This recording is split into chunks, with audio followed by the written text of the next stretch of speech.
Well, hello everyone. Thank you for joining me. Once again, this is Jason, the Canadian personality, YouTube personality, also known as Jason Cosmic, RSSP Authority. You know what RSSP stands for, right? Real Secret Space Program, that's right. Way up there and deep in space. Yes, I'm just in my powerful country, Canada. Are you guys ready for my cacophony cavalcade conversation? Are you ready for my deep assessment on the hardcore Nazis and American history and the relationship between the two? Are you guys ready, in other words, for a transcendental, cosmic history ride with me today? I hope you are, because we're going to break it down. I'm going to try to tie and substantiate that major connection, this deep connection, how the Nazis were able to penetrate deep in the heart and soul of Americans and really destroying millions of lives and the hearts and minds and political will over there in the superpower of America. We're going to discuss the devil dealings the Americans made with those Nazi paperclip German scientists. That's right. We're going to discuss how and why those Nazis were able to play gunboat diplomacy with the United States, with the Americans, and how and why they were able to become ultimately a military and economic covert power, or covert military economic power. That's right. We're going to get into it. But before we go on, just a reminder, if you guys do think I have a lot of value to share and give with humanity in my own unique way and style, of course, and hopefully I'm igniting your fertile imaginations out there. And if you guys appreciate my intellectual honesty and trying to be bold, honest, open, and true, because my intentions are genuine, my friends. As I've always said, I'm trying to help us coalesce our ideas and thinking together to provide that much needed sufficient transparency, to be advocates for the truth on this all-important subject. If you guys appreciate my efforts at doing so with you guys, then please don't hesitate to subscribe, give me the thumbs up, share my videos, of course. And if you want, leave a thought. I read them, all right? And I appreciate all my present subscribers. I know with your guys' support, we could take this channel to a whole new level, because I think this is the most powerful YouTube channel possibly out there in the world today, or at least one of them. I've got a CIA troll though, I think.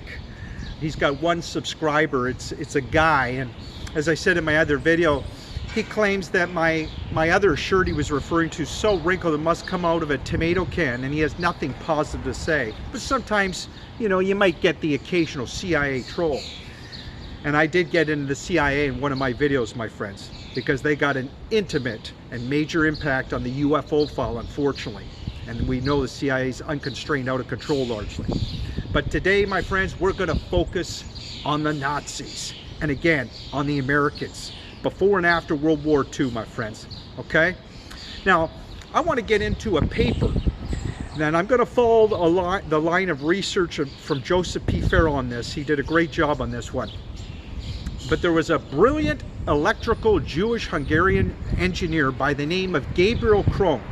And in 1935, he wrote a paper that won him the physics prize at the University of Liège, Belgium there.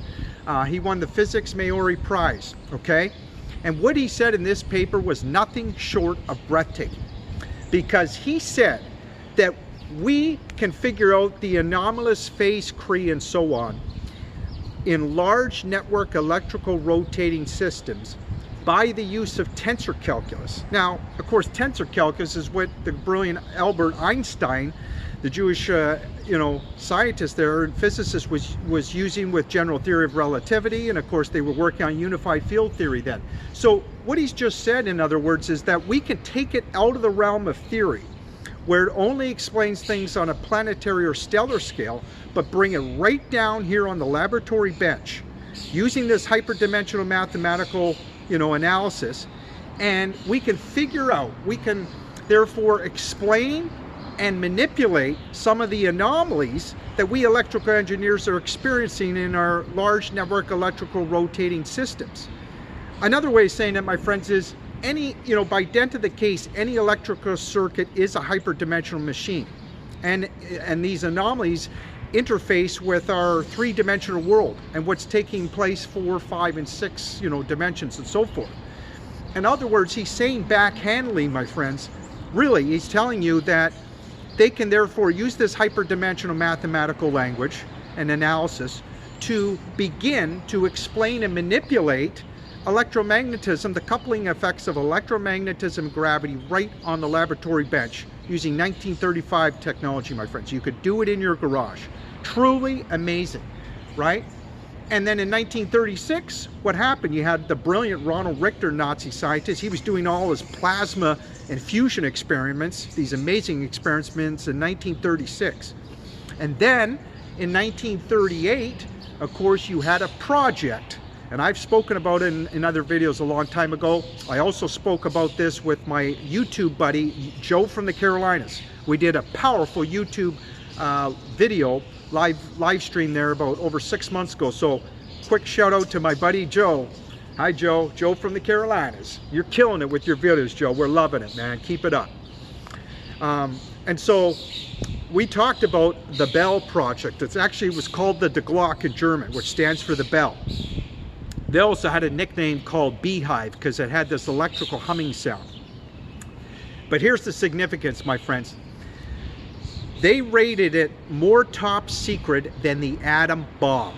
That's right, my friends. This had a classification that had never been classified this dark and black before. You talk about ultra top secret.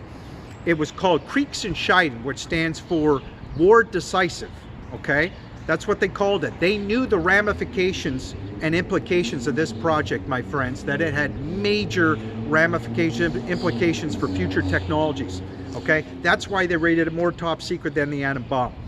And this was sort of your beginnings of the UFO flying programs. This didn't fly like your typical UFO, but it levitated. So they had made a significant scientific discovery breakthrough, my friends, in sort of a primitive anti-gravity. Absolutely they did, okay? And this was, I'm not going to get into the whole physics and technology of this thing, but I want to just quickly tell you, they were rotating plasma at the Lamoral precession frequency at extreme high speeds, and they were pulsing this thing with globs of direct high current electricity. Remember, I mentioned the electrical engineers in 1935, figuring out anomalies in these large network electrical rotating systems. Well, that was the sort of the impetus for this Bell project. They were doing similar thing, my friends. It was a very precise mechanical machine, okay? We'll get into more on this project in the future, rest assured. But just know, my friends, it was rated more top secret than the atom bomb. And so you bring it up to 1947, my friends, right? And what did the Americans do? They brought over hundreds of those bright, brilliant Nazi scientists, German scientists over, right? Russia got some as well. Americans got more of them. In some cases, the Russians apparently got even more of the brilliant scientists. But why did the Americans do it, my friends? Why did the Americans make those devil dealings with those hardcore Nazi scientists? And they were hardcore, my friends. And we know many of them had a warped moral compass and were evil and diabolical with what they were doing in the SS and what they were doing against the Jews there, and all the actions that were taking place, my friends, right? These were, a lot of them were troglodytes, warmongers, misanthropic money hoarders. And Americans got a lot of that Nazi wealth, by the way. Speaking of money hoarders, my friends. So why did the Americans make those devil dealings with them, my friends? It was for one reason. It was to get that UFO technology. It absolutely was, my friends. And the Russians must have felt the same way, right? And believe me, my friends, after 1947, and really during 1947, but particularly afterwards, throughout the 1950s and 1960s, the Americans eventually created radical, gnarly UFO technology. They absolutely did. We're talking things like this. I did a whole series on this, my friends. I'm going to do it again, talking about discussing the TR-3B, the black budget technology. This comes out of the Aurora program, the most top secret, probably the most important program in the United States today, my friends. And this is the most exotic and just amazing flying vehicles. We got a proliferation of these black triangles. That's where some of your trillions of dollars that have been stolen out of US taxpayers' pockets, that's where it's going. Absolutely. And We'll be showing this photograph probably a lot more in the future, my friends. It's also going to these massive cigar-shaped craft that we now have deep in space for the last few decades. Just amazing. And they're going way, way deep in space, all the way in the rings of Saturn, as represented on my beautiful photo that normally I point to, which is behind me in my home. See this? And they're as big as small cities, my friends, at least 1.5 miles to 2 miles or more. Supermassive objects. And there's evidence for it, my friends. We'll get into that another time, okay? So this is what we're talking about, my friends. When you've got this amazing breakthrough in gravity research, my friends, that the Americans were doing with the Nazis, and you know they made that scientific discovery breakthrough, call it anti-gravity electromagnetic propulsion systems, my friends. That's the kind of technology that we're talking about here. We're talking about UFOs that can swiftly move into space, my friends. These are exo-atmospheric vehicles, okay? And so that's why the Americans made those devil dealings, my friends. And the Nazis penetrated deep, as I say, into the heart and soul in the deep state of America. They absolutely did, without question. And we feel their influence and impact like never before, my friends, particularly in the last decade or so. And they have a significant impact and influence in Washington, D.C., and that means internationally, my friends. Absolutely. They do not have just a hangout position, okay? The Nazis have a significant impact and influence on geopolitical decisions going on, okay? And that means the European Union as well. I mean, in a lot of ways, and Joseph P. Farrell has alluded to this in so many words himself, that today's European Union, my friends, it's almost like a template in a lot of ways to what Martin Bormann was trying to set up at the end of World War II, right? You got the European Union, you got the Reichsbank, or you know, Martin Bormann was trying to set up, what was it, the Reichsbank. Oh, you got IG Pharma, right? And Martin Bormann had set up a multi-territorial state, okay, with its own command structure, extreme financing and wealth.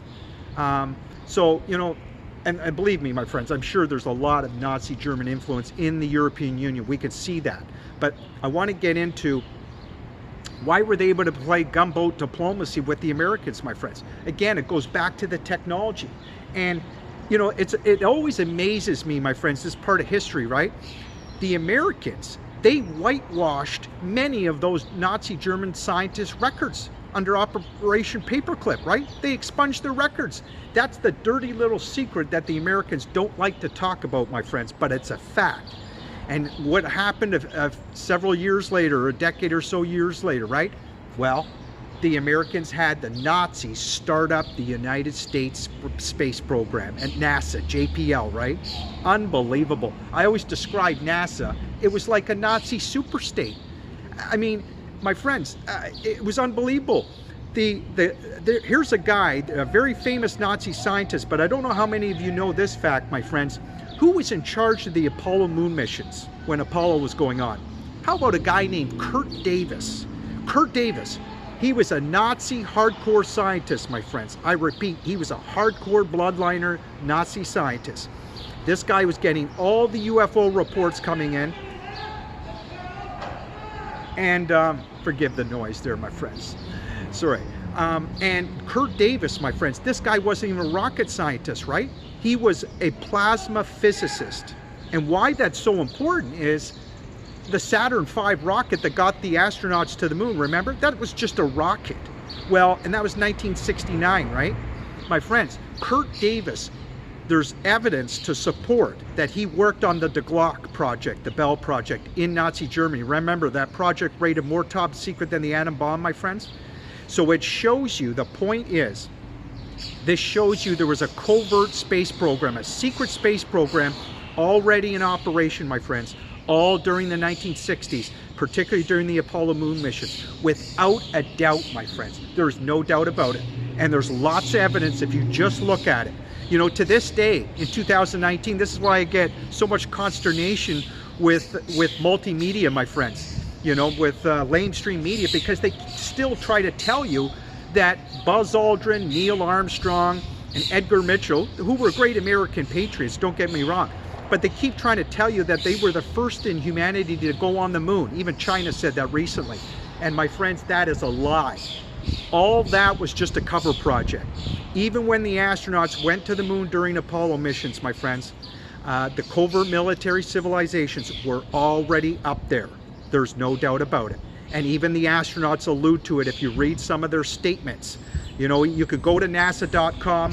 A lot of the statements are redacted, my friends, but two particular statements, again, even with a lot of it redacted, there's two amazing statements that were said that even shows you. One of them, there's actually more than two, but one of them, my friends, as they're hovering above the moon during the Apollo moon mission, the one astronaut is referring to these conical craters, which means domes, and there's all kinds of domes built on the far side of the moon, my friends. Anybody can see this on YouTube channels. There's a massive one, actually 24 kilometers wide, and there's many, many domes. And here's the conjecture, my friends. When you create a dome on the moon, that creates more oxygen, right? And there's a lot of them. There's no doubt about it. These are intelligently designed. It's humans, it's military, my friends. So anyway, the one astronaut tells you, he's talking to the other astronaut, he says, you see those conical craters, domes over there? And the other astronaut says, I bet the people over there can't get out. And I'm quoting that verbatim, my friends. Unbelievable. And another amazing, just to show you again, my friends, there was another high pitch of technologies involved during the Apollo moon missions with covert military up there. Another statement is, remember when they were in that doom buggy on the far side of the moon? It looked like a tricycle during the Apollo moon mission. Well, one of the astronauts reports to Houston. And by the way, my buddy Billy Carson, who owns his own space company called First Class Space Agency, him and his researchers even have the black box tapes, my friends, okay? And again, this can be found at nasa.com, the statements. But anyway, he tells you that when they're in that thing on the moon, he reports to Houston and he says, I guess he's really frustrated. He says, why do you give us these tricycles when the military are up here in Ferraris? And I'm almost quoting that verbatim, my friends. So what he's telling you, again, if you read between the lines, he's frustrated because he knows there's other people here on the moon, the military, that have a way better, higher pitch of technologies, my friends, okay? So, and this is not far-fetched, my friends. Think about it. All you have to know is that the Americans made that scientific discovery breakthrough in anti-gravity, my friends, with those paperclip Nazi scientists. They absolutely did. Remember, it started with the Nazis. They were the first in modern times to sort of create an epic human project in terms of researching, testing, and ultimately curating amazing UFO flying programs, particularly after the war, all right? And during the 1950s and starting in 1947, the Americans sort of did the second epic human project in terms of testing, researching, and ultimately curating amazing, radical, gnarly UFO technology, as I always say, my friends. I have a book called The Secrets of Anti-Gravity, for example, and they were doing a mega Manhattan-like project in gravity research going on, my friends. And I'll give you an example. I've cited these two primary sources. I think the most important primary sources, my friends, of evidence to show you the Americans made that gravity breakthrough, okay? You know, my buddy Joe from the Carolinas, my YouTube buddy, he's told me in the past he sort of wanted me to get more primary sources for my evidence. And hopefully he'll have me on as part of his research team. And Joe, I challenge you, let's do another live stream together. You promised we would. Let's do it. I know we can rock it again. And guys, you can see my link. Hopefully I'll put down below this video if you want to watch our live stream together over 6 months ago. We've had about 2,400 views or more. It was a blast. I'm very thankful. I'll always have gratitude that Joe allowed me to do that with him and invited me on. But let's do more, Joe, because we can make a transformative paradigm shift and help thousands of people know the truth about the real secret space program. Absolutely. And get live chat page again, people asking questions. So, as I was saying, my friends, the UFO flying programs of the 1950s, there was this major gravity research going on, and they made that breakthrough because, I'll give you an example. Amarillo Daily News, November 29th, 1955. The front page heading said, Spaceship Marvel Seen, If Science Can Outwit Gravity. And it went on to say many in America aircraft and electronic industries are excited about the possibility of using magnetic and gravitational fields as a medium for support for amazing flying vehicles that will not have to depend on air for lift. Now, did you just hear what I said, my friends? They're saying they can create these amazing space vehicles with not even depending on air for lift, okay? And then it went on to say, spaceships will be able to accelerate with thousands of miles an hour within seconds and changing course at these speeds without subjecting their passengers to the so-called G-forces from gravitational pull are also envisioned. Now, isn't that amazing, my friends?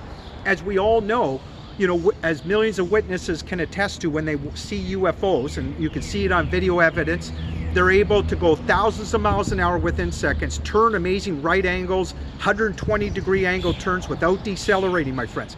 And it's because it's the way they're manipulating electromagnetism and gravity. Remember, I talked about the paper in 1935. I talked about the experiments of Ronald Richter, right? I talked about the Bell Project, my friends. And then all this gravity research in the 1950s. They were manipulating electromagnetism, gravity. And when you can do that, my friends, you're not subjecting the passengers to the so-called G-forces. There's really no inertial force. Now, sure, there's going to be certain limitations based on the pilot in these things, but you can still turn these amazing angles at awesome speeds, my friends. Whereas a regular conventional jet plane, of course, you know, if you were to attempt a 120 or 90-degree turn, it's going to, you know, rip apart the pilot from the G-forces, okay? So that was one paper, but also, my friends, and there were about 10 to 12 newspaper articles back in the day, okay, talking about, showing you the historical legacy of this gravity research. But I'm picking two of my favorites. Here's another one, my friends, that hopefully you'll find interesting. So that was Amarillo, no, that was, Amarillo Daily News. Council Bluffs, I think it was November 27th, 1955. It was sort of a similar heading. It said, front page heading, "If Science Can Outwit Gravity, Aim of Top Scientists." And it said, one fantastic possibility is if gravity could be understood scientifically and negated or neutralized in some inexpensive manner, it would be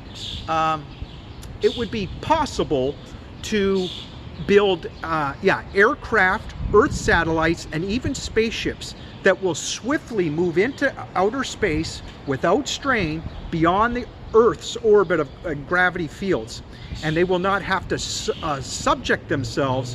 they will not have to wrench themselves from the brute force of powerful rockets and expensive chemical fuels. That's exactly right, my friends. As I've said in other videos before, why are we still using liquid nitrogen rockets? You know, you guys know my preliminary analysis on rockets, my present subscribers, if you guys have been with me any length of time. It's absolutely asinine, obsolete dinosaur technology. Michael Schratt tells you it's obsolete dinosaur technology. I got a lot of high respect and high esteem for my buddy Michael Schratt out there. He's the great aerospace aircraft historian. And even my buddy Billy Carson, my friends, who owns his own space company, First Class Space Agency, he tells you it's dumb. But my friends, this is how the governments have been disorienting the public literally for decades. Ever since the Apollo moon missions, my friends.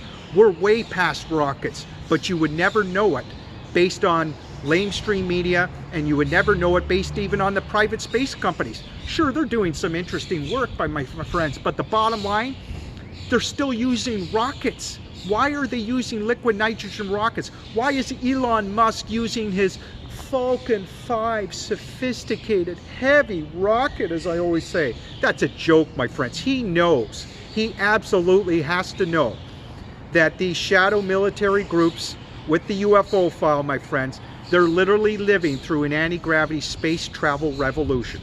Actually, an anti-gravity electromagnetic space travel revolution. And that gravity research, my friends, they were doing just that. And it also involves electrogravitics, which we'll get into on future videos, my friends. I'm going to really break down the technology for you, okay? And we're going to discuss it. But yeah, the private space companies, Elon Musk, my friends, he's just a shill largely for the US government, okay? And we're going to do whole videos on Elon Musk. He's a commercial dangle. They need somebody like him to refer to. But you guys can know And let's fight the good fight on this and unpack this absurd elite secrecy, my friends. We can break down the walls of this crazy elite secrecy, because the bottom line, my friends, it is absolutely our divine right for the whole world to have access to this amazing, cosmic, legendary, powerful energy, my friends. And now you guys can know that there is no doubt about it, that the Americans, with the help of the Nazi paperclip scientists, they began harnessing this legendary, powerful cosmic energy. Part of it is the 0-point energy coming from the ether space, my friends. That's why it's our divine right to have it. They've been harnessing it for 60 plus years, my friends. They have lied to us, obfuscated us from the truth on these amazing energies for 60 plus years, these free energy generation propulsion systems, my friends, okay? Absolutely. And now we got brilliant scientists around the world working on what they call free energy harvesting devices. It'll be very interesting to see how that turns out, you know? I've said on other videos, my friends, these covert military civilizations, the deep state, the shadow governments, financial cabal, call them what you will, right? They literally try to hold the rest of the world hostage, and they've done a pretty damn good job, unfortunately, my friends, because they take the patents through either national security order, or they classify the patents, they steal patents through the patent law process of seizure. For example, at the American Federation of Sciences over there, my friends, they admit 5,135 patents have been seized. That's just for starters, okay? We've got to change this process and those laws, my friends. We've got to allow scientists, people with noble intentions to try to transform our world, we got to allow them to have their patents, you know, protected, okay? We'll talk about that in future videos.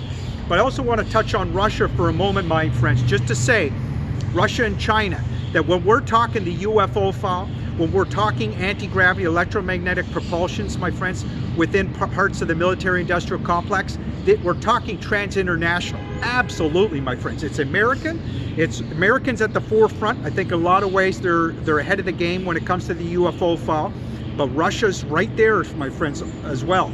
Actually, in some ways, in terms of technology, Russia's ahead. But I think overall, the United States are number one, and largely it's their black budget. You know, it helps that you've got so many trillions and trillions of dollars of covert economic crime cash flows. They've been stealing trillions of dollars from U.S. taxpayers' pockets. It affects my beautiful people in my powerful country of Canada. And my friends, this is why we need a whole awareness, a new awareness campaign over the U.S. intel agencies, right? And we need to be aware, my friends. I mean, this huge hidden secret system of finance, the black budget, that is the lion's share of the economy. It absolutely is. And it has placed the American U.S. intel agencies, the CIA and other elements, they have placed them in the role of international banksters, my friends. They have annexed them in the role of international banksters, okay? That's a very important thing to be aware of, my friends, okay? It's dangerous. But it's happening, my friends. And you know, going back to the Nazi model, my friends, the Americans have run their country as a template or guideline largely for what those Nazis were about, the Nazi scientists in Germany, my friends, and what they were doing. Absolutely, more people are talking about it. It's unavoidable, my friends, right? As I've said before in other videos before, the United States copied the countdown even at Putamanda there in Nazi Germany, right? For their space program. And the whole spy organization basically under Reinhard Gehlen before the end of World War II, if you recall, this is all part of vital history, my friends, that just rolled right into the CIA. It absolutely did. And then we brought one of the notorious Nazi scientists, and there were many, my friends, that the Americans brought over, if you recall. One of them, one of the most famous, was a guy named, well, not only Werner von Braun, of course, who invented the V-2 rocket. I think in a lot of ways he was a good man, especially near the end of his life. He was actually warning the world that the United States, the West, were going to try to fake, believe it or not, an alien threat in the years to come. We'll discuss that on videos, my friends, because, you know, we got to be aware of that. And he said they were going to try to fake an asteroid threat and things like that. So we got to be very aware. But there was another notorious Nazi scientist, my friends, but this guy was a lot more evil. His name was Walter Dornberger. And this guy was actually hanging people in the slave labor camps that didn't agree with him, okay? And that's why he was this close. He was supposed to be hung at the war crimes trials. And guess what the Americans did, my friends? They rescued him at the very last moment. That's right, they brought him over, and guess what position they gave to him? How about Vice President of Bell Helicopter? You talk about infiltrating the most sensitive American, military intelligence establishments over there, the high-tech apparatus. But that's what the Americans did, my friends. And dark journalists found this out, actually, that Walter Dornberger and his wife were on an itinerary list with Nixon and his wife going to dinner right in Washington, D.C. So in other words, my friend, and several times actually, so it shows you that a guy like Walter Dornberger, my friends, the Americans sold their soul, and they just allowed him to penetrate the deep state. He was a deep state player, my friends.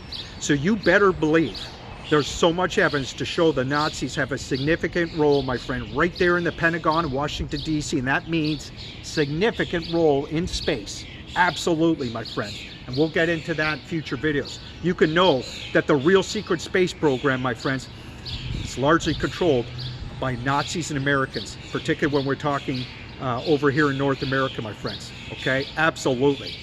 And the Americans were, of course, were working with Russians on the covert side, going to the moon. As I said, during those Apollo moon missions, my friends, more researchers are realizing, there's not enough researchers in this field, mind you, but more people are realizing that the Americans worked with those Russians to accomplish their goals covertly, mind you, my friends. We were lied to to the public, and we've still been largely lied to, my friends. But you better believe the Americans work with the Russians, okay? And it kind of makes sense, I guess, from the military's point of view. If you're going to build structures on the moon, and you got two powerful countries, Russia and America, obviously you're going to need a powerful country like Russia to work together, right? Absolutely. And this is the wonderful thing about the space-based economy now, my friends, where we finally got a push for the whole world to go in space, right?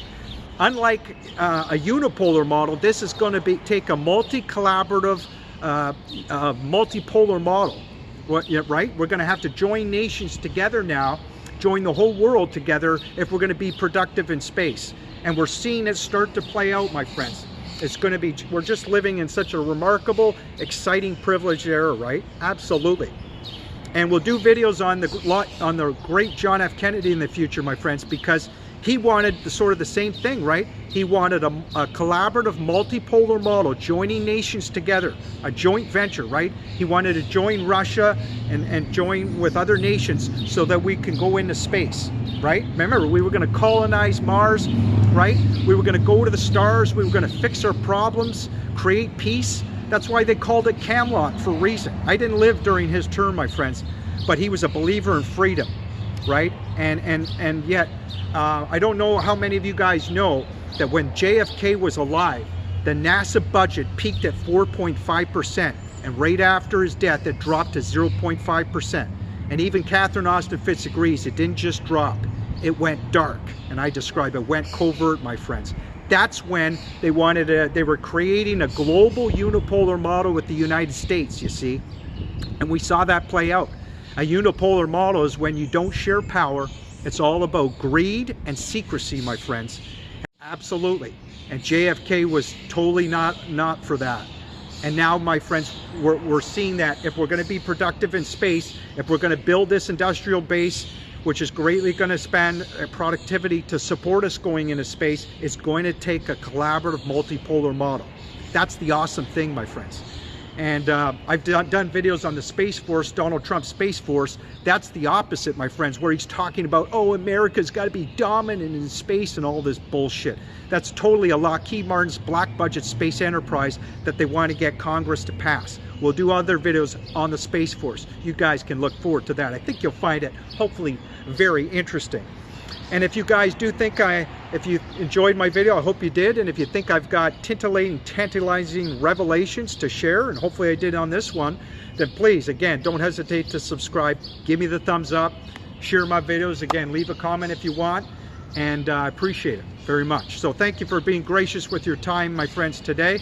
I wanted to demonstrate the Nazi influence here in America, my friends. And there's a lot of great Americans. Don't get me wrong. Oh, one last thing I wanted to tell you guys real quick. As part of that influence, you know, remember during the Clinton years, it was a real dirty game going on. Even the great Catherine Austin Fitts will tell you, okay? For example, she said in many respects it was worse than what Hitler was doing. They were doing the same thing.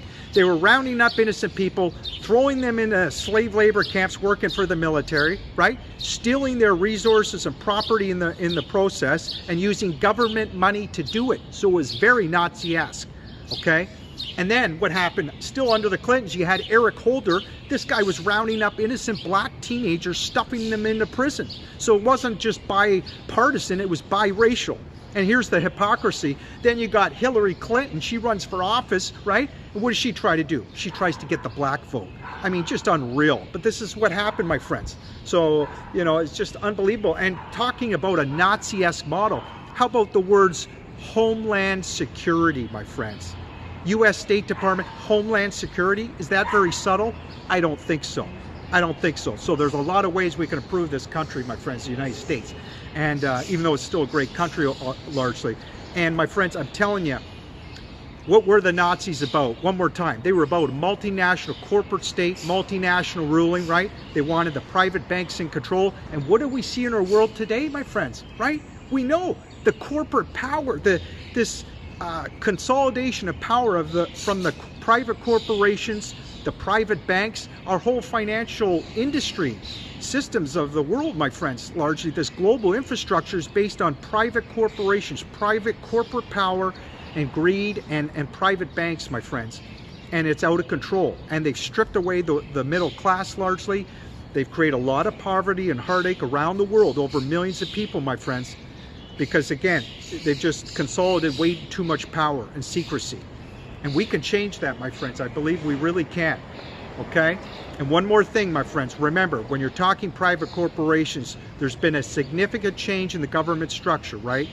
Where the governments no longer control the military technology. They still finance it, but they've lost all control and management of it because it's all buried within private corporations. And that was largely the Nazi model back then, my friends. Right? They wanted private corporations. So just a quick broad overview there for you guys to look at, okay? Again, thank you very much for listening, and more great videos to come, I promise. We're going to talk about the Space Force, and we're going to talk more, hopefully very soon, on the black triangles, my friends, these massive black triangles, the TR3B. And keep in mind that gravity research and the fundamental scientific discovery breakthrough that those Americans made. I give credit to the likes of Lockheed Martin in that one area, my friends. They got the best engineers and scientists, and they made the breakthroughs. But we need a real hardcore focus on Lockheed Martin, because they're gouging the taxpayers. We're going to talk about in the future. And they're doing a lot of clandestine operations. Hint, hint.